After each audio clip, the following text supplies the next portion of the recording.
na nga akong natagamdaman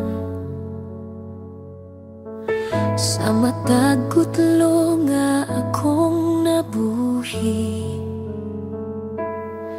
Sa matag kutlo nga ako naglakaw, kadto tanan grasya sa Dios.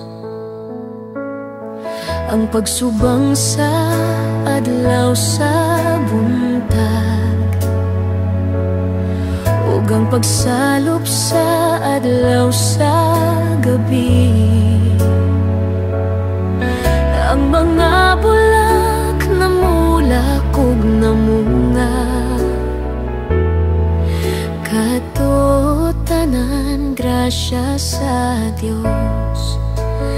Ang tanan grasya, grasya, grasya, dako nga grasya, walay usa nini ang gikuha alang sa gihatag. Kining tanan tungkod sa grasya sa Dios.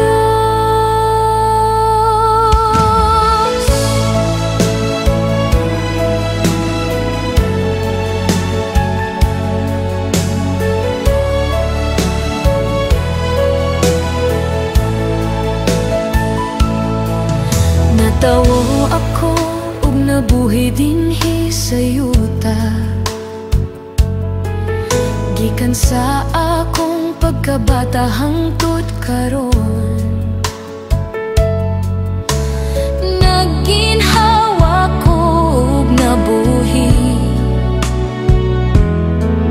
kadto tanan grasya sa Dios. Ako nahimong anak sa Dios, pagsimba sa Dios sa mga Domingo, ug pagpaambit sa Ebanghelyo, kadto tanan grasya sa Dios.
Sa grasya